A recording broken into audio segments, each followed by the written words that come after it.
Thank you very much, Christine, for the invitation. And as Christine said, I'm not a stricto sensu psychedelic scholar, though in my ethnographies, I've come across psychedelic use, mostly in Iran and Lebanon. And I'm using this opportunity to think about future trajectories of research, possibly, of what could happen if we take an approach from the histories and cultures of the Islamicate world when studying psychedelics. And I'll use the question, the sort of category of intoxication and the intoxicated, which is broader, of course. But I think it will enable us to get some thoughts. But actually, it's funny because I used some thoughts, but then I saw that it was dome thoughts, which, given the image, works quite well.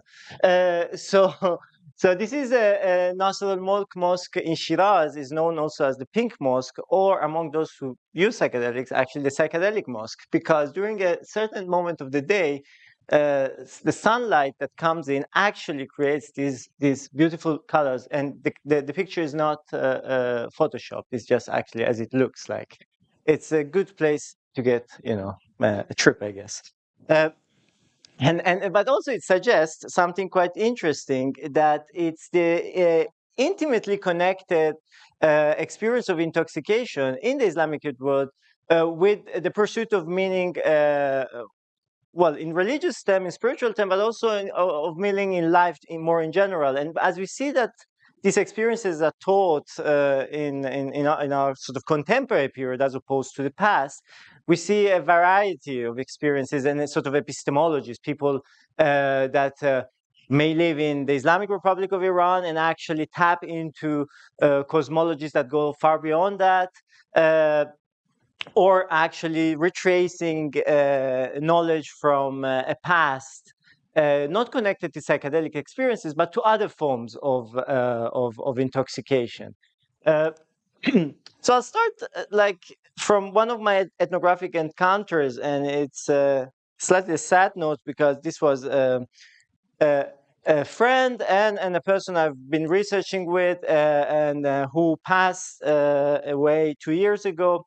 He was my closest interlocutor about drugs in general in Iran, and he really before like this tragic event, he asked me, what should I do to get all my opinions heard, about drugs in Iran and about what it means intoxication. And I didn't have an answer really, and was just I hope that some of his messages actually may be conveyed in what I'm going to say today. But throughout his life, he's been interested in drugs, in experimenting. He had quite a serious methamphetamine problem for part of his life, and then opium. But then he gave up somehow and started cultivating San Pedros at home. And this is a picture that he sent me, and he said, do whatever you want with the picture. I still won't put his face, but you get. And he really sort of insisted that San Pedro for him was a way to just get beyond this idea of being someone who taught a lot about drugs. That was what his friends used to tell him. You always talk about drugs. You always talk drugs. He said, no, actually, since I've tried San Pedro, I'm not thinking about that. I'm thinking about experience. And I'm thinking about other things. And I don't smoke even, and he just sort of, he in his pursuit of meaning was very interesting. And he was also very interested in poetry, which is a part of my talk, actually. As we'll see in this pursuit of meaning, which goes through intoxication, and intoxication understood in its neutral kind of meaning, if you want, in the Iranian context, and more generally in the Islamic context. In fact, if you think about South Asia, it is poetry, and there poetry about being drunk, and drunk not only of wine, but of anything that can get you to a higher state, that is always recurrent. And so I'll take this experience of poetry, particularly of a few poets that are particularly influential throughout the Islamic world, and try to think about intoxication. But before then, the topic of the panel is decolonization. So I'll, just give a few coordinates about where my thoughts on the decolonizations comes from.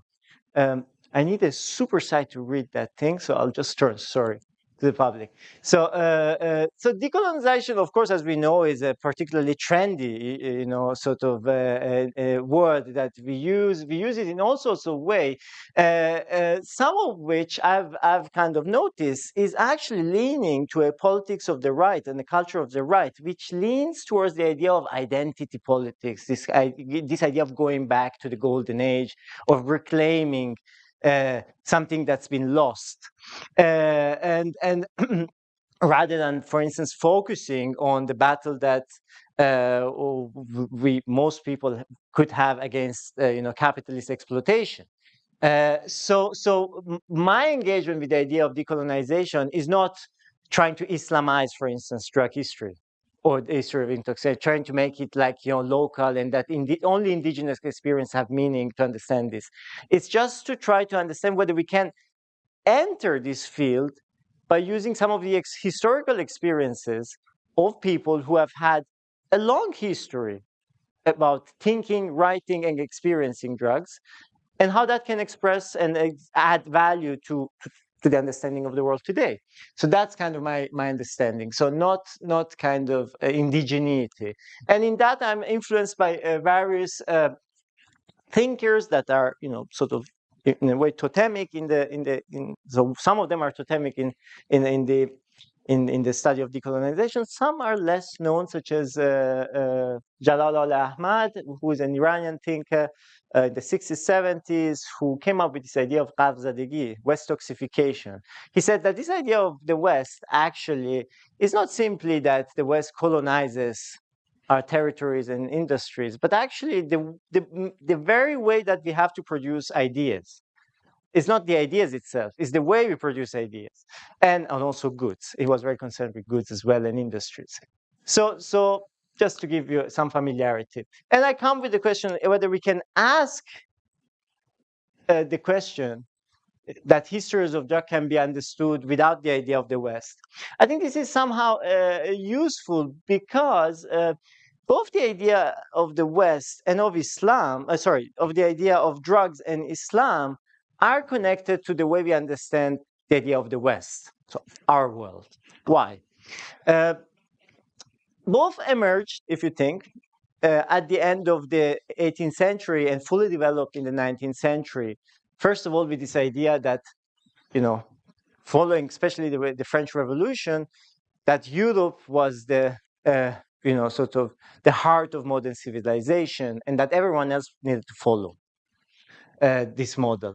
And it went with the idea that the Orient was intimately intoxicated. If you think about the accounts of French poets, of people who visited, for instance, West Asia, North Africa, and then the Indian subcontinent, constantly this idea that these people are extremely, performative in the use of, of drugs, of cannabis, of opium.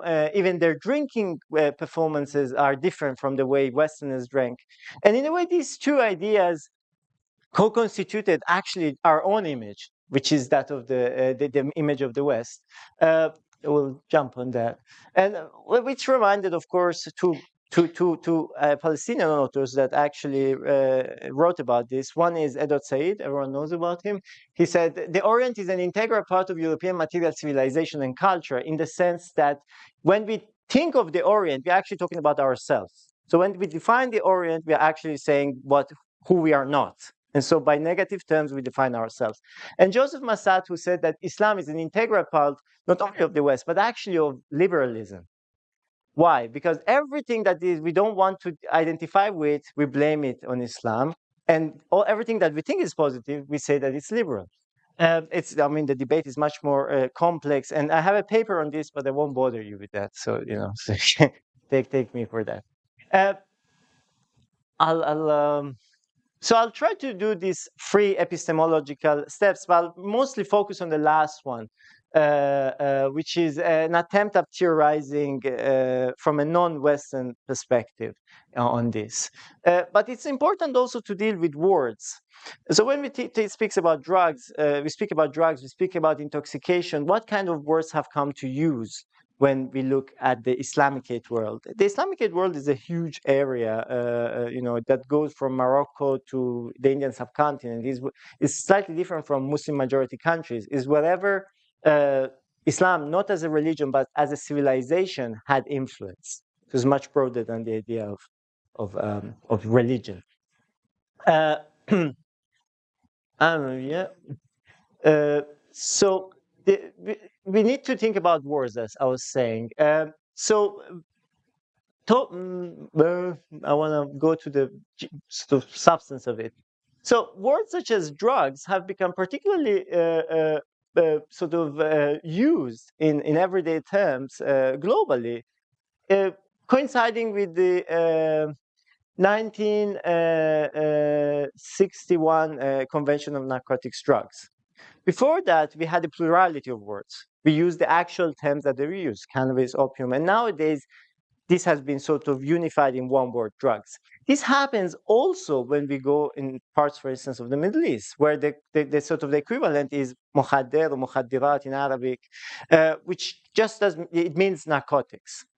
So by this application, this sort of the polyvocality of the experiences of intoxication have been narrowed down to just one word, which is a early century translation of narcotics, mukhaddirat. And I say that basically what I'm trying to argue in this paper is that by losing the words, we're actually losing the experiences. By narrowing it down to just a medicalized or sort of criminal medical word, which is, for instance, drugs, we have lost many of the experiences. So we need to go back to the words that were used to express different kinds of intoxication, different types of substances, in order to actually also retrace these lost histories. Just to give you an idea of what a sort of decolonial history of intoxication may look like, in Arabic, there were about a lot of words, 357 words, just to indicate wine. That's a lot. And different verbs to indicate getting drunk in the morning, in the afternoon, in the evening, and variations of that, late at night, or getting drunk after being sober while being drunk before, and things like that. And the same applies actually for cannabis and for opium. So these substances that were quite common. These are not just randomly claimed. I mean, there are dictionaries that actually report different words used in the literary and administrative knowledge of the time. Of course, with the colonial authorities, but not only colonialism, also the kind of adoption of modernist mindset by local elites, we have a sort of erasure of that, which some philosophers and theorists such as Boaventura Soares Santos name as epistemicide, the killing of knowledge. And I think if we start thinking about epistemicide in the context of drugs, of intoxication, of experiences that kind of can alter our consciousness, then I think we can attempt at a decolonizing approach. Well, the problem with words also brings us to some of the myths that are around the Orient as deeply intoxicated. I mean, the most famous one you've come across is probably the myth of Alamut and the assassins. The assassins being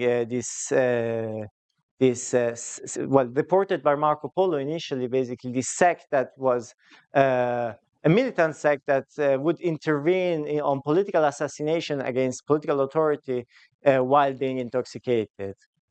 Thought of being intoxicated under hashish historically, but we know that was mostly an accusation and a stigmatization against a group that had a clear political objectives against a central authority. But the myth kind of propagated in an incredible way in the 19th century, and basically came to this idea of added to this idea of the Orient being deeply mindlessly intoxicated. So I'll jump no second step, and we'll go to how much time do I have? Can I? 15? Yeah, well, I want to keep it short. Anyway, the third step, the second step was this idea of the everyday, which from a scholarly point of view has been sort of downplayed in a way, if you want, in drug studies. We're more concerned with medical reports, with moments that are particularly significant when people who use drugs or are intoxicated enter in public institutions, the prison, they are arrested by the police, or they're judged by courts, or they end up in a clinic. Whereas if you look at the everyday, and it's of course it's hard in terms of sources in history, we can get a glimpse at ways to understand intoxication in this context that I'm talking about. Uh, in my work, I kind of take the example of an Iranian physicist physician, sorry, from the 15th and 16th century that came up with ways of managing opium addiction during the month of Ramadan, which happens, by the way, right now, which was to create a suppository so that the person who used opium could abstain from using it during daylight, sorry, and have this sort of incremental but slow release while taking it. Why I'm using this example? This is one example among many. The idea that the everyday was taught by people who had they used drugs such as opium or cannabis wasn't just something marginal. It was very central to life, and it was taught in quite harm reductionist way. We might call it, actually, not stigmatized. So retracing these experiences, I think, can be meaningful in the process of decolonization of intoxication in particular. So a third step, this is a bit of a more, if you want, daring step, but I hope you'll follow me in reporting some of the figures of intoxication about which I'm going to talk. Uh, the most important figure of intoxication that we have in the Islamicate world, and when I say Islamicate, in this case, I think it applies really to a very, very ample geocultural space, is the figure of the rend and its equivalent, which are Qalandar and Malamati. These were popularized by a poet, Hafez, whose influence and sort of reach is truly global. Think about Goethe, referring to him in the Oriental Occidental Diwan. I think that's the title of his work. It's also a poet that up to now is used almost on a daily basis by for instance, Iranians and people in South Asia in making sense of the world, in coming with proverbs in responses to difficult situations, or making wishes, for instance. In Iran, in particular, the book often is on the table of the new year, which happens with the first day of spring. So, it has quite important place in people's life. And the poet made a very strong case for the ethics of the rent. The rent is the antithesis of established property, is the person that is always and basically constantly in this poem deeply intoxicated by wine, by opium, by other things. The rents usually live in or close to taverns and in ruins, so they are sort of out of polite society. They reject power, they reject capital, and they reject organized religion. So we are talking about a poetic figure that is at the heart, we can say, of Islamic civilization when we look at people's life and people's ethics of life, but at the same time that openly and overtly rejects religious, something that you wouldn't expect, of course, when you think about the Islamic world. We have this idea that so most people are kind of deeply believing in the precepts of religion as written in literalism, which is wrong. So, as I said, Hafez is very important. This is his tomb, which is visited by basically many people throughout the year. I'll just give some example of his poems. But I really need to turn because it's difficult to remember everything. So yesterday, the jurist in the school was drunk. And the word drunk is always understood not only as drinking, but as being, intoxicated. Must. He launched a fatwa, a religious degree, and the fatwa said, wine is prohibited, but it is still better than all religious endowments. What does he mean here? Well, many things. First of all, we need to acknowledge that the exegesis of his poetry is very complex, is multi-layered, that contrasting interpretations, and there is no consensus, of course. But I think if we see the sort of thread throughout his poetic work, the figure of the rend is undeniably put in the highest ethical hierarchy, the figure that knows most about life and world, and the closest to, if you want, God or any spiritual sort of force that stands up the rest of the world. And so in this case, even the jurist, so the orthodox, person that interprets the law and regulation, when he's drunk, he understands that actually, uh, the real value of religious endowments, which is nothing in front of, what makes you intoxicated to a higher state. But there are other. I'll read this poem, which is longer, but it's very famous. I'm the one famous in town for lovemaking. I'm the one who's not bothered with bad seeing. Let's be faithful, endure blame, and be happy, for in our path to suffer is blasphemy. I asked the old man of the tavern, what is the road to salvation? He asked for the wine cup and said, to cover one's fault. I submit my faith to wine worshipping to destroy the faith of self worshipping. Riding away from the religious assembly, we will gallop to the tavern, for one must not listen to the preaching of those who do not practice. Hafiz, he refers to himself. That's his style. He always finishes, or mostly finishes his poems by referring to himself. Do not kiss anything but the cupbearer's lip and the wine cup, for it is a mistake to kiss the hand of those preaching world abandonment. World abandonment, he really means being um, mystics that live in confinement, that decide to go in a desert and just live there without interacting with people. Whereas here, the ethics that he's calling for is an ethics of immersing oneself into life, and immersing oneself into life through the embracing of intoxication as a way to a higher ethic. I'll have others.